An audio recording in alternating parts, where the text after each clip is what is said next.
Hey, 4-Pack fans. We appreciate the support y'all have given us so far, and we want to give back. Beginning with this episode, we're running a giveaway for the month of July.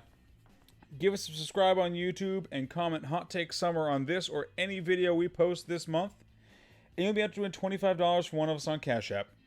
Multiple comments do not equal multiple entries, but if you guys want to stop in and chat, we won't stop you. Alright, welcome into another mock draft episode where we're going to be launching our first official mock draft of July, I think. It's starting to get into that season where the mock draft's not really super important, but if you're trying to really get prepared early, it's helpful the mock draft, far out so you can see how people move as August approaches. As always, I'm your host, Ian Power, joined by my good friends Matt Vitale and Frankie Santiago. Follow us on Twitter at Fantasy4Pack, and if you like what we put out, make sure to go like and subscribe on YouTube as well. It helps us get noticed so we can bring our fantasy advice to more and more people and help you all bring home that fantasy ship. That is a 4 with the number, by the way. Yes, 4 with the number. Any things of note from you two? No, I'm ready to get this, grip it and rip it. Yeah, I haven't seen anything particularly exciting happen over the weekend. It's been a calm weekend for once. Yeah. Well, calm-ish. Yeah. So everyone knows we're doing 12-man half-point PPR. We randomized draft order today. Put Frankie at the 2 slot. I'm drafting out of 5. You're drafting out of 10. Yep. So it'll be interesting to see who wins this one. I know I smoked you guys last time around. Seeing if I can, I'm gonna see if I can two-peat here. All right, well, with that, Without further ado, I believe the computer drafted Christian McCaffrey first overall. So let's pick it up with Frankie with 2. What are you taking? Well, I got a couple seconds since the draft was paused. You guys know I'm not super high, but pretty high on the Giants' offense this year. Spoken highly of Daniel Jones, even though he's got the fumble problems and obviously a lot of picks as well to go with it. But I think Saquon's going to have a good year. Hopefully he stays healthy. So I think it's kind of a no-brainer, number 2. Sure. Yeah. Yeah, I don't have anything wrong with that. As I said last time, Saquon seems like the obvious 2 pick for me. I don't think there's anyone else who really competes for that slot. All right. Then we had Zeke and Kamara go off the board. So what are you looking at here, Ian? I was hoping Kamara was going to fall to me. I'm not going to lie. That makes this pick a little tough for me, just because there's not as many guys that I'm in love with at this spot. I'm going to try something contrary to my typical strategy, and because I think I can get some good running backs in the next 2 rounds, I'm going to draft Michael Thomas here. Okay. I'm going to take who I think is the best wide receiver on the board and see how my draft looks with that strategy moving forward. Okay. So I'm actually really happy with where this fell. He's a guy I would definitely be happy with taking in the 10 slot.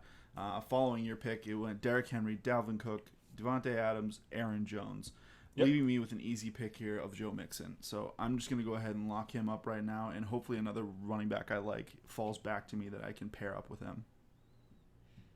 Yeah, I mean, Joe Mixon seems like a smash pick at the 10 slot. Honestly, yeah. So I know you're high on him. I'm actually going to go away from. I'm going to go with your other homer pick here. So for me, this is starting off as a really strong draft. Joe Mixon into Nick Chubb. I can't hate on that. Just getting 2 quality running backs. I know we can get the workload. Well, and that's the big thing with that sort of run of picks. There is if you're drafting off the back of the draft. You don't get like the top end guys. You aren't getting the Zekes and the Saquons and the Christian McCaffreys. You're still getting high volume guys on what should be good offenses. It really is a great spot to pick. I'm going to go ahead and I'm going to lock up my first running back here and take Austin Eckler. He's easily the best running back still on the board for me. The guy that I really wanted, Kenyon Drake, went literally right before my pick. But Austin Eckler, he's still a high volume pass catcher. Obviously, that offense going to take a step back with Tyrod Taylor at the helm, but I'm not too worried about Austin Eckler losing his role. What are you looking at, Frankie? I'm going to go kind of true to my own strategy and go for that high-end tight end. The one that's still here is going to be George Kittle. So I want to pick him up there. And with the wraparound, like I said, not too many running backs. There's kind of that drop-off in the 3rd round, which I haven't been liking in a lot of my drafts. So this is typically where I take a receiver. Sure. I mean, there's still some good ones on the board. Yeah, Allen Robinson's going to be probably that guy I go with. You don't want Amari Cooper? You don't want Todd Gurley? Um, Todd is still there. No, I'm going to go with Allen Robinson right here because I kind of want to get that stud at every position rather than just focus on that one. See if I can get a little bit more, I guess, rosters spread throughout this draft in terms of like those like one guys. Well, I, for one, am happy that you didn't take Todd Gurley because I'm going to snap him up at 3-5. Yeah, I really can't disagree more with your strategy, especially this year with how deep some of the other positions are. I don't think that there's any reason in the world to not go 2 running backs in your first 3 rounds unless when your pick comes up, there's just literally no one there because it's already been picked clean. Yeah. Going to me, I already got my 2 running backs, so I'm going to snap up my first receiver who I think has, wide receiver 1 upside easy, and that's going to be Juju Smith-Schuster. Sure. I like the pick. And like I said, I'm looking at a strong wraparound right here where I could get another wide receiver I like, or I could dip back into the running backs and try and snap up a guy that I know won't be there when it wraps around. So looking over them, Robert Woods is definitely an enticing pick here. I'm actually considering going for the 3 strong running back strat here. And I'm going to go ahead and reach a bit. I'm going to go with Le'Veon Bell. I've talked myself into Bell a little bit more. I like the workload, and he's just going to be, he's my flex. Yeah. Granted, I'm drafting in the 4th round, but I know Le'Veon Bell's not going to be there when he gets around to my 5th pick. So let me ask you this. Not. Would you take, so you're taking Le'Veon Bell. Yep. Why take Le'Veon Bell over someone like Chris Carson or Mark Ingram, both of whom arguably have a similar workload on a better team? Right. So go ahead and you can make this quick pick here, and I'll give you my. I'm taking AJ Brown here. I'm locking up my second receiver. I've got 2 good running backs already. Now I'm going to take a very high upside wideout, and I'm just going to start filling out my team from there. Yeah. So it's a simple answer for me. Le'Veon Bell over those 2 guys. It is talent, and it is availability. Le'Veon Bell he's going to get all the work. There's no one behind him, and he is the most talented of those backs, and we know that. Simple for me. Okay, that's fair enough. I would probably go Mark Ingram out of the 3 of them just because I like the makeup of that team, and I like the fact that they are a very run-heavy team. I think all you have to worry with him is, injury, which you have to worry with everyone. Yeah. I think if Mark Ingram has a healthy season, he's gonna turn in great value for people, especially where he's going in the 4th round. Like that's insane that he's that far back. I just picked up David Johnson, and I am going to pick up Mark Ingram on the wraparound here. Yeah. I agree with what you were saying about him. We're in the 5th round right now. Start of the 5th, yeah. I mean that's insane value. So to get people like David, obviously they're a little over the hill. You're not getting vintage David Johnson or vintage Mark Ingram, but like you're getting these guaranteed. There's these guaranteed touches backs in the 4th and the 5th. I think that is like the one argument to make about not taking backs early is if you think that if you want to gamble and try and get those guys late, if you do, your team works out fine. There's the chance that you miss them and then you're in trouble. But yeah, I just kind of I felt. I would take the gamble on Johnson there because, we've seen David Johnson, be that guy before. Sure. And hopefully this year he doesn't get injured. We get to see David Johnson of old. Maybe not the 1,000, but... Definitely not 1,000. Yeah. So I went ahead and locked up DJ Chark at 5.5. He's another high upside wide receiver that I really like. I don't think there's anyone else in that Jaguars offense who's a real threat to him target-wise. Yeah. So it's easy for me, especially the people he's going around. AJ Green, T.Y. Hilton are old. Devontae Parker's risky. Who are you looking at, Vitali? I'm going to go ahead with Lockett. I've always been a fan of Lockett. And like you said, he now has a competent receiver across from him that can draw some coverage in that deep ball. So I think he'll thrive as a 1A, 1B with Metcalf. So I'm fine with him being my wide receiver too. And then coming around here, I want to dip back into those wide receivers. I just feel like there are juicier picks here in the 6th. Like I'm looking at Russell. I'm looking at Waller. I'm just going to go ahead. I'm going to lock up Russell right now. Okay. It's a bit early for me. I want to go ahead and try a little bit more of having a sure thing and then grabbing a guy very late I like. So I'm comfortable with a 6th round pick where I already have, basically all my starter slots filled. Sure. Yeah, I don't have any issue with that. It's something I have been noticing is that it seems like he's falling further and further in drafts. And I don't really know why. Yeah. For me, I'm going to go ahead and just keep grabbing quality wide receiver depth here because there's still guys that I love on the board. I'm going to take Jarvis Landry. Over the last 5 years, he's been one of the most consistent wide receivers in football. And if I can get him as the fourth wide receiver on my team, filling out that flex spot, that's a lot of guaranteed volume in a half-point PPR league. Obviously you're not getting the full point per catch, but even in half point, that's a lot of points I'm going to be getting just from him, hauling in balls. Yeah, I was looking at Landry there as well. Kind of a shame that you took him there. But As is tradition, I'm stealing your picks, Frankie. It's crazy. Another guy I really like in this range, though, is Tyler Boyd. And I think that he is starting to show as while A.J. Green is still there, the face of that team because we have seen barely any A.J. Green over the last 2 years. Yeah. I mean, I think the risky thing with Boyd is that obviously I was hyping up Burrow last episode in our hot take episode. I think the risky thing with Boyd is if that team doesn't click. Obviously, if Burrow just does what rookie QBs do and just has a mediocre season, then you're going to see that reflected across the board with his receivers. Yeah. The receivers can't score if the quarterback isn't scoring. Yeah. So, right here, looking at who is on the board for me, I need another running back. I've only got two. I mean, Eckler and Gurley is a great combo here. I'm fine with that if that was what I was going into the season with, but I am going to go ahead and I'm going to lock up Kareem Hunt. Kareem Hunt's someone who we've talked about him as a high passing volume back. He's someone who's going to get a lot of work in Cleveland. They're going to potentially use him as a wide receiver 3 as well as out of the backfield. He's a value honestly at 77, and I'm happy to run him in my flex really. Or if one of my backs goes down, run him as a top back. Yeah.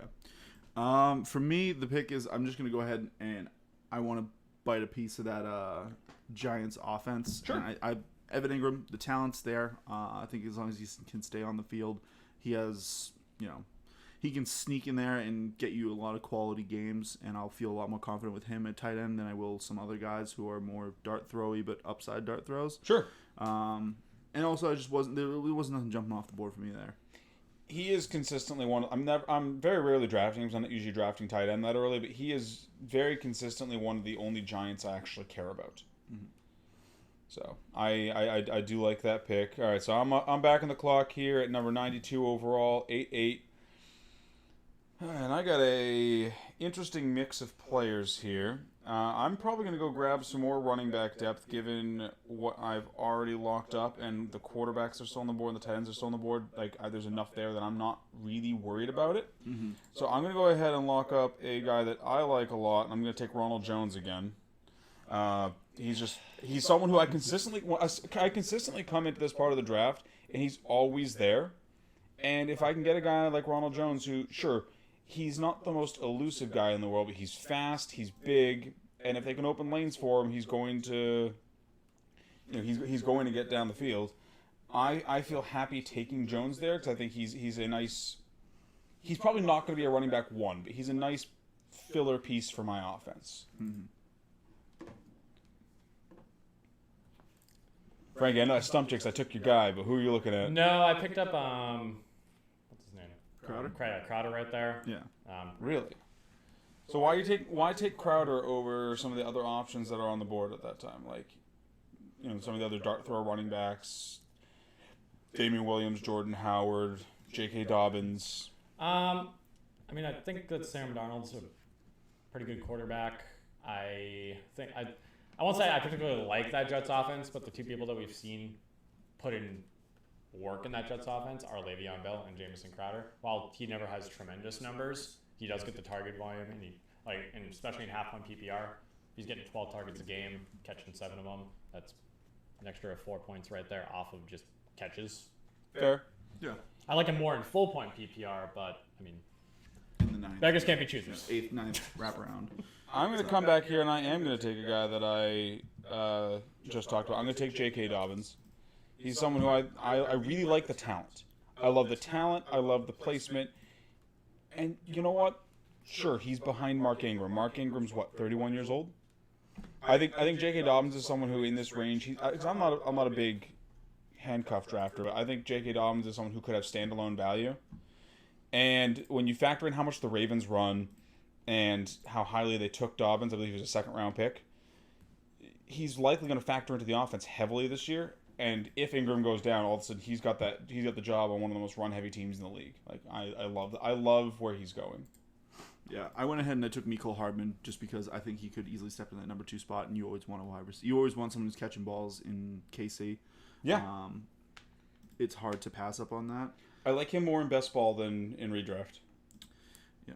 So I'm actually going to go, like, it's a little contrary. I'm going to go 10th round. I'm going to go ahead and take my defense right here.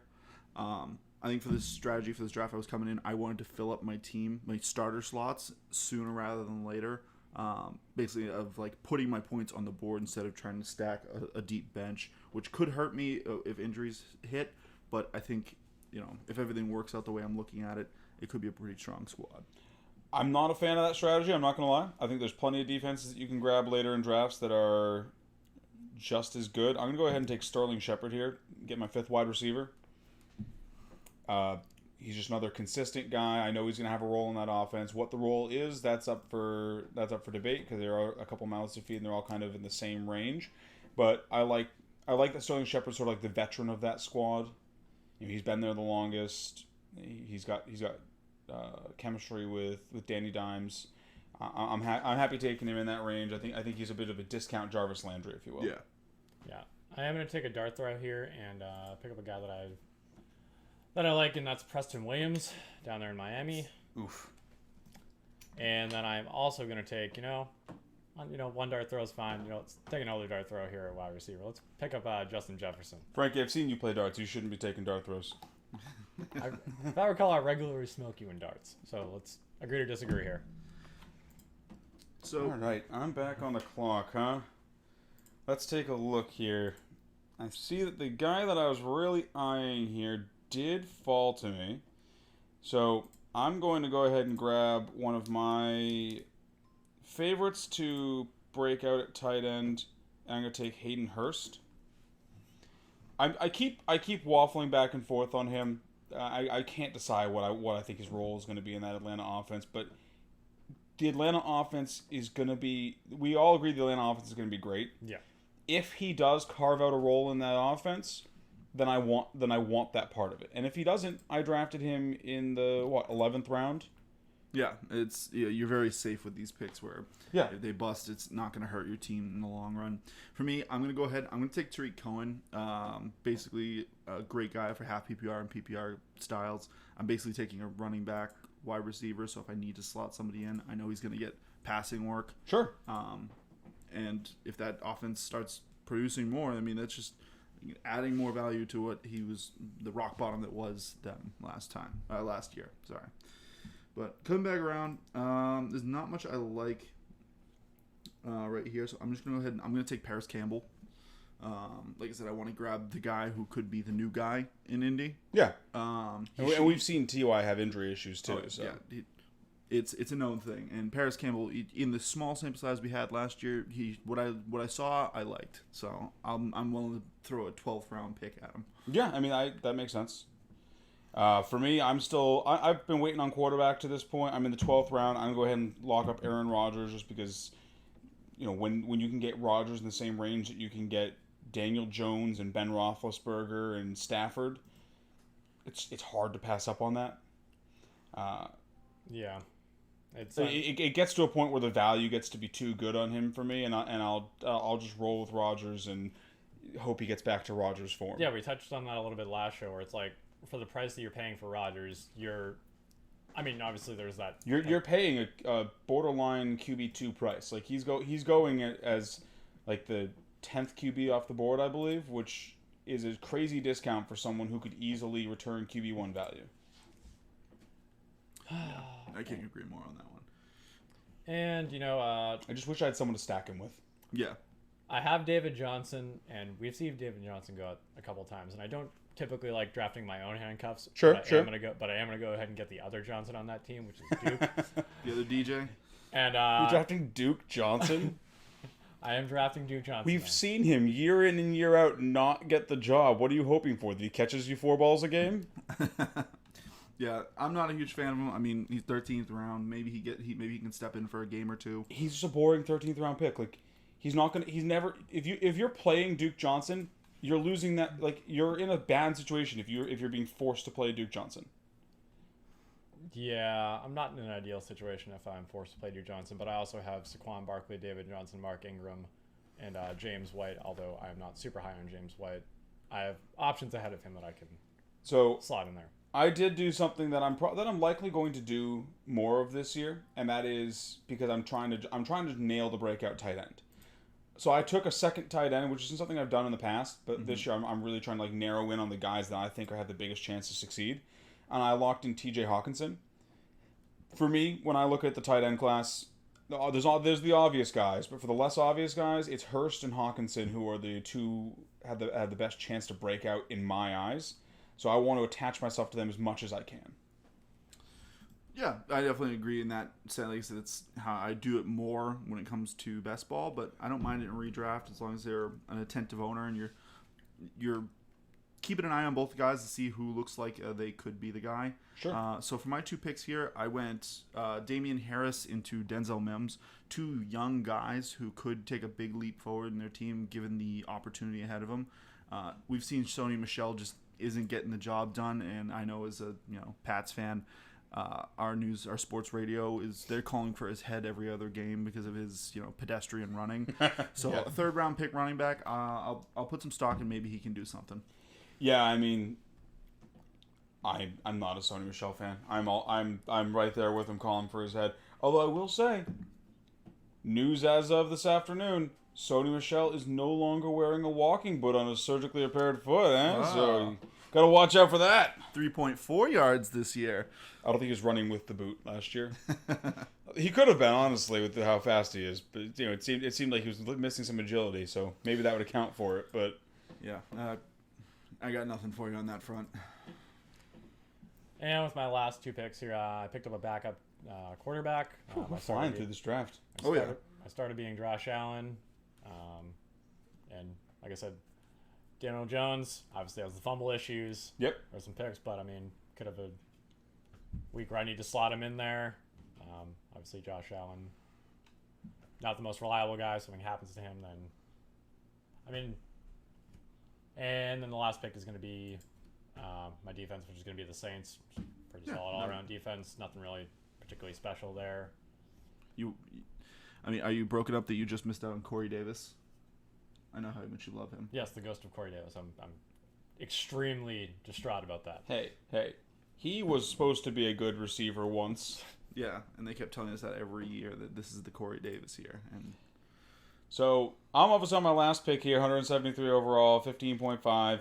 I'm going to go ahead and lock up a defense that I think has a good chance to be a sort of breakout defense this year, so return to form. And I'm going to take the Denver Broncos. Mm-hmm. They're obviously a bit of a fantasy mainstay as far as being a top defense. So they did take a step back the last couple of years. I think we're going to see them return to form this year and turn in some great fantasy performances for owners. Yeah, so here I'm gonna go ahead and I'm gonna try and just guess at the Lamar Jackson, Patrick Mahomes this year. And like I said, we've already talked about how much we love, or I at least love. I know we shared some love for him, Drew Lock. So if he turns out to be something, I got him my literal last pick. Sure. So I can't hate on that. But yeah. So how we looking, boys? So it looks like Frankie eked out the win in this one. Beat me by about 40 points.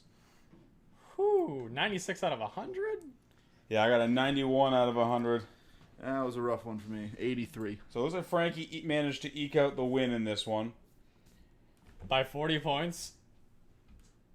Well, if you're looking at the projected standings, Yeah. you're projected for a 1034. I'm 999 or 994. Yeah. A couple things I did want to touch on, just so we can go back and talk about now that the draft is over, because there were some things that we briefly mentioned throughout. We obviously didn't have the time to expand upon it as the draft was going on. Yeah. Stacking players with your quarterbacks. Where are you guys on that? Do you actively target it in the draft, or is it one of those things where if it happens, but you don't really seek it out? It's more of that one for me. like I typically try and get like a heavy throwing team stack like the Falcons, like Matty Ice, and I'll try and pair him with either, depending what pick I start with, Julio or Calvin Ridley. Calvin Ridley's usually a little bit easier to get. But it's not really something I plan for. It's kind of just if the cards fall that way, I'm happy doing it because then you're getting those. It's not really double points. It's more of like you're just getting the points that would have been elsewhere. Yeah, for me, it's I actually don't prefer it as much, especially if it's like my quarterback and my top wide receiver. I try and avoid that one more so because when you hit that bye week, it's going to be rough, especially if you have an upper tier quarterback. Like if you're the guy who went and got Patrick Mahomes or Lamar Jackson. If you've got Pat Mahomes and Tyreek Hill, you probably spent out the nose for them. So when their bye comes up, you're going to be sitting there with a real shallow starting team. Yeah. And I would rather just spread my points out. Like I said, if it happens, it happens. But it's more likely for me to happen with like a Juju Smith-Schuster and a Big Ben, where I can sub out Big Ben, no problem. But I don't really think it does much. I think that's more of like a DraftKings strategy to me than a redraft fantasy. I agree with that. Yeah. So I actually do try to stack when I can. Obviously, I don't reach for it, but I think that just because stacking is easier to do in DraftKings doesn't make it a DraftKings only strategy, because you still get the same mathematical advantage with those players if you're running them out there every week. The big thing for me is that you don't just want to like blindly stack. You know, if I have Josh Allen, I'm probably not stacking anyone with Josh Allen unless I somehow end up with Stephon Diggs as well, which isn't out of the question. But like, if you're stacking, you want to target those pass heavy teams like the Falcons or the Saints or the Kansas City Chiefs or the the Packers, where you want to target the teams that, one, they have a short target tree, so you know where the targets are going. So that way it's a more linear stack. Yeah. And then you also want to target the teams that you know they're going to be, firing that volume out there, because it does give you that more guaranteed path to those stacked points. And then it also just makes it a little more fun to root for the team too, if you're counting the fun aspect of it. Oh yeah. When you're sitting there on the couch on Sunday and you're watching Matt Ryan throw a deep bomb to Julio Jones and you have both of them, and you're like, sweet, that's like 20 points for me right there. Like, it makes it makes it a lot more fun, a lot more demoralizing for your opponents when they see one touchdown scored and your score jumps like 20 or 30 points. Oh yeah. Like I said, I've been on the receiving ends of those many a time, but I think they're more of a fancy thing. That's something I might shoot for with like I said, a lower tier quarterback, somebody I can get later. Maybe if I want to go for Wentz, I'll go for like Wentz and maybe like Rager or Goddard if I end up with them. Like guys who I'm like, yeah, it's nice because then I'm getting big production out of cheaper players. But like I said, I don't like to tie myself down to an offense too much, because if they go into a crappy matchup like Chicago was at the start of the year last year, where they were a black hole for fantasy points.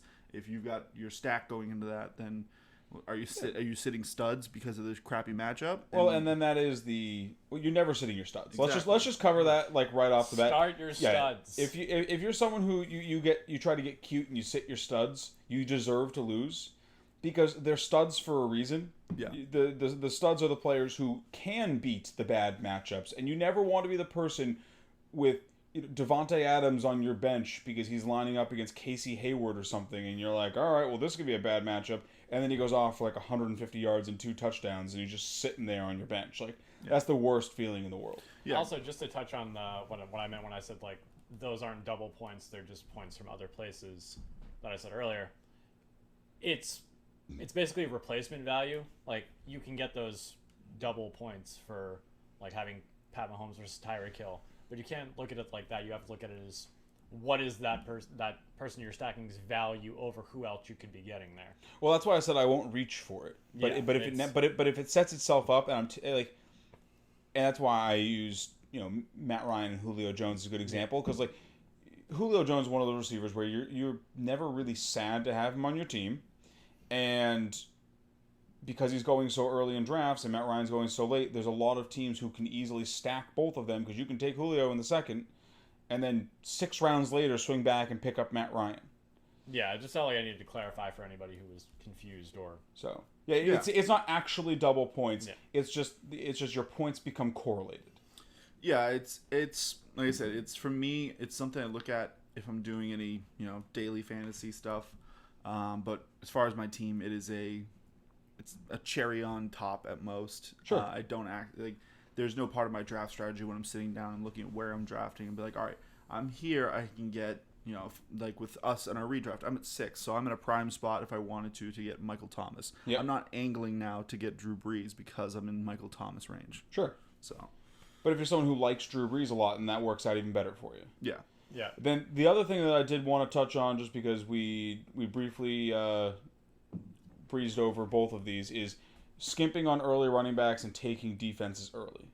I think those are both bad strategies this year, especially with how I've seen all the mocks that we've been doing and all of the best ball drafts we've been doing going so far. Yeah. There's always good defenses late, and there's very rarely good running backs past the 4th or 5th round.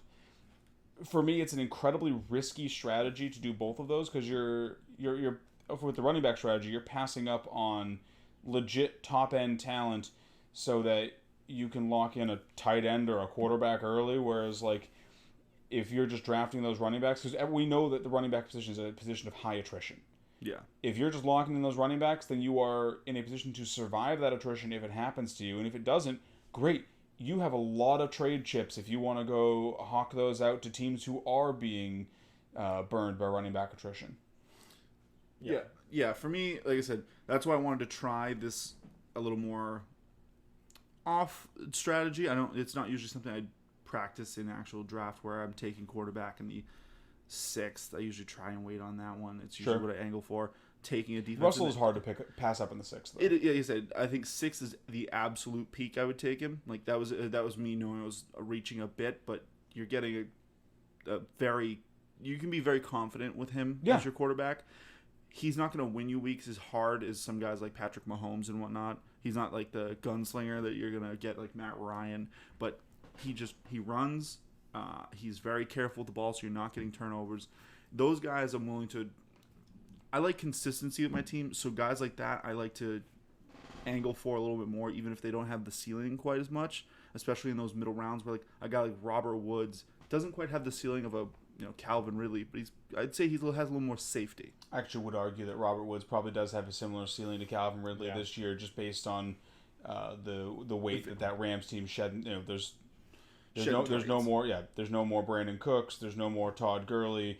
He could see an uptick this season. He's someone who actually I like a lot in that range. Yeah, as far as drafting defenses early though, I just rarely find it works out because there are so many. If you're in a league that's any sort of good, most people are only going to draft one defense. If people are drafting 2 defenses, you should you should tell them you got a bridge in Brooklyn to Salem. Like unless they're really deep diving and they're looking at like, all right, week 1 I'm going to use this team, week 2 is this team. I'm already basically doing my waivers now. If they're doing it with pick 14, 15, then sure. But even that you're eating 2 bench spots that you could be using to snap up one of those early season waiver claims, because we all know the waiver wire dries up. Like you don't find Hollywood Browns and Terry McLaurin's in week 7. You find them in week 1. If you miss them, you miss them. Yeah. So and drafting 2 defenses blocks you from doing that. You're better off just using one of your last 2 picks on a defense where the players that you're drafting are likely players you're going to be dropping anyway, and just target a defense with a good week 1 matchup or a good first 3 weeks matchups. Try and weather it through that, and then just stream from there on out. Because the other thing we've seen too, time and time again, the top defenses of last year aren't always the top defenses of next year. It's actually very hard to predict year-to-year defensive performance. So you could burn yourself heavy if you go and draft like the 49ers, and they just suck this year for some reason. Yeah, it's like, then you can draft that defense that you think is going to have like just a good all-around presence, which is typically what I do just with whatever's left in round 15. Because in redraft, I just stream defense. That's just something I've always done. Yep. Streaming defense is the most efficient way. I usually go by matchups and see, whoever's playing, like, the Browns of old, I guess. Yeah. Or, like, the Cardinals. Yeah, you look for that flowchart defense. Yeah. And if they're not there, then I just pick the next best option. I can't see wasting anything more than like a 10th round pick on them. I mean, like I said, I think 10 is still too early because there's Oh, no, there's no, still I'm saying- good usable players in the 10th round. I'm saying not even for me, but just like in general, I can't see the rationale behind it. Really. Like in the 10th round, let's talk about who went there. Aside from the defenses, Jordan Howard, Justin Jackson, Matt Breida, Kerryon Johnson, Latavius Murray, Sterling Shepard, Robbie Anderson, Zach Moss, Preston Williams. I mean, there's some good players that went in that round. And then the round directly after that, round 11, Jerry Jeudy, Justin Jefferson, Alshon Jeffrey, Darrell Henderson, Hayden Hurst, N'Keal Harry, Henry Ruggs, Michael Pittman Jr., Tariq Cohen, Joshua Kelly, and Jalen Reagor. Like, you're missing out on some of the more like high percentage dart throw players because you're reaching essentially for a defense in those rounds. Yeah, like I said, I see it as well. Definitely looking at that. Like, there's definitely guys in that range. Like I said, I'm a carry-on homer, so he was on my board, but I was considering the clock was running low, and I was like, I keep taking carry-on every draft, so let me try taking the Niners and see how my team looks after that. Sure. But looking at that, it did. I don't know if that was because of me picking them or not, but it did spark a run, which I also was wondering how you feel about that. Do you, when you're thinking about something, sparking runs and seeing runs and whatnot like that, how does that affect your draft strategy? Because that's something you see every once in a while. It's like we all know running back is going to just start as a run. And then as soon as probably like the third wide receiver goes, there might be a flip back to wide receivers, and everyone's like, "Oh, I got to get my number one wide receiver right now." And it's a time and time again thing. I've seen quarterbacks, usually tight ends for sure. Everyone sees a couple of them go and they get skittish, and they're like, "All right, it's a little early, but I really want Evan Ingram. I really want Waller. I'm going to take him a little early." And then you just see this just stream of one color on your draft board going across. Do you want to lead off with this one, Frankie? Do you want me to touch on it? I was just gonna say, like, kind of compared to roulette, it's like riding the train. Like, you see a bunch of black on the board. It's like, do you want to zig when people are zagging, or do you want to? Actually, it's almost nothing like that because roulette is purely chance. The board's a trick. With runs in fantasy football, I try to avoid them as much as possible. Obviously, the run on running backs, I will join in on that run this year specifically, just because of how fast running back dries up. And I'd rather have myself reaching a little bit for a running back than just straight up not getting running backs and then having to try and figure it out. Like, I'd rather reach a little bit and get Todd Gurley than have my two best running backs be like Devin Singletary and Ronald Jones and be like, all right, let's see how I can piece this season together. At least I got Devontae Adams and Julio Jones. You're looking like my dynasty league over there. Like, as much as I would love to have, because I typically zig when other people zag. It's the smart way to do it. That's how you get the best value. But I think this is a really bad year for that, specifically with running back. Because if you zig when everyone else is zagging and you're out there taking the Devontae Adams or the Chris Godwins, it means you're missing out on the Derrick Henrys and the Josh Jacobs and the Nick Chubbs and the Aaron Jones. Like, you're not getting those top tier running backs. And and this is a bad year for that to happen because running back is very front loaded this year. Yeah, and a great example of that, if you actually look at the draft board and look at Team 12, they're a great example of someone who tried to get cute and go with a heavy wide receiver. They have Tyreek Hill and DeAndre Hopkins, great pair. And then Cooper Kupp, great trio right there. But you look at their running backs, James Conner, Raheem Mostert, ugh. And then their backup running back is Geis, and then Tevin Coleman. It's like they're so thin in running back when you look back at that. Like, they passed. I mean, granted, they had the wraparound. They went Dak Prescott into Raheem. But, like, if they had just waited on Cooper Kupp and went James Conner into Le'Veon Bell, into Melvin Gordon, into David Johnson, they could at least say, I have two legit starting running backs, and then maybe tried to come around and take in a guy like Raheem Mostert. Because they still could have got Mostert there in the 6th. Yeah. I agree with that, where it's like, yes, their team could work out, but it's like you're putting all your chips in a very small basket there. You're hoping that James Conner and Raheem Mostert you're hoping that James Conner can stay on the field, which he hasn't shown the ability to, and you're hoping that Raheem Mostert was showing us what he actually was last season. He isn't just a flash in the pan. So like that's a low percentage shot right there. Yeah. That's not what I want to be riding into the season. I'd much rather ride into the season with Mixon and Chubb or Jones and Jacobs, or Sanders and Gordon. Like there's a lot of talent at running back this year. Like Yeah. there's almost enough for every team to get 2 good running backs, but you got to hop on it early. Yeah, like even Team 4 tried to get very cute with it. Yeah, Kamara and Swift. Woof. Yeah, they started with a great running back into a good wide receiver who I think probably could have waited on there. I mean, Odell going in the second was a surprise. I mean, for them, they honestly, if I was in their position, I probably would have just reached and taken Gurley there, just because of the drop off, and to try and get that. I mean, honestly, they had 2 shots at Gurley. They could have taken Beckham, wrapped around, and then taken Gurley right before your pick. Mm-hmm. So it's one of those things where I think the theme of this season is get yourself a duo. It doesn't have to be 1-2. It can be 1-3, 2-3. But I would say when you're leaving the 3rd round, have a duo. Yeah, you don't. So I would say round 4, because round 4 is the round where you're going to start seeing the Carson, David Johnson, Le'Veon Bell, Mark Ingram, Melvin Gordon. Like that's where that's round 4 is really where it dries up. But you want to have at least 1 good running back going into round 4. Yeah. And if you're exiting the 4th round without 2 running backs on your team, you're probably in trouble. You're probably going to be overpaying during the season to get a running back if you can even get one. Yeah, I mean, for me though, round 4, if you're trying to get your second running back in round 4, I would say unless you're towards the top, it's going to be rough. Like you're gonna have to really work on some luck there. Oh yeah. To hope that like David Johnson falling all the way to the back of the 4th. Yeah, you're working with hope.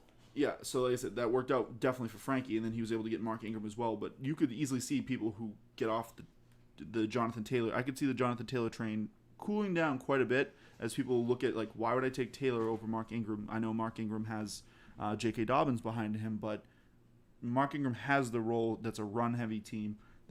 They score a lot of points, so I want to piece that system as opposed to Jonathan Taylor and the we don't know yet Colts. Yeah. Yeah, I did get really lucky with the fact that I got both David Johnson and Mark Ingram that late. Yeah, I think I especially going Kittle in the 2nd round was a bonehead pick. Like I said, there's just too many juicy tight ends in that later area that I am way more interested in nabbing up. Like I said, Waller's probably the earliest guy. Like, I love Mark Andrews. I think he's a great player, and I think he's going to do well this year. Sure. Just not at 4th round. Yeah, 4th round's expensive. There's a lot of good players going to the 4th round. Like I said, I would take almost every guy in that area, except for Jonathan Taylor over him. Yeah. But that's just because of my, pro Marlon Mack stance. Sure. But like I said, it's one of those things where, like, when you're taking that shiny piece, you have to look at what you're giving up, and that's kind of what I've always argued for the quarterback, the tight end thing. It's what are you giving up to get this positional advantage? Sure. All right. Well, I think we'll call it there. So we'll put 1 in the win column for Frankie, 1 in the win column for me. Nothing for Vitali through 2 mock drafts. I mean, I won the pre-draft one show by a landslide. I just want to point that out there. So, like, I have a ghost point. Well, we'll give you the blue jersey. Yeah. Congratulations, you won practice. Tune in Thursday as we bring you our breakout players episode. We're going to be going through our top 5 favorite players to break out this season. Should be an interesting one. I'm looking forward to seeing who you guys are bringing to the table. Who you guys think are going to be, those shiny players to grab, the hype trains, if you will. I think I'm going to go with Saquon Barkley. I think this is really the time to shine. Hey, shut the hell up, Vitali. Fall asleep. Yeah. So if you want to tune in to hear why Vitali thinks you should draft Saquon Barkley, come to us on Thursday. But that'll do it for me. Thanks for tuning in. Hope you find this mock draft helpful. And like I said before, follow us on Twitter, subscribe to us on YouTube. We appreciate it, and we'll see you all Thursday. Yeah, and just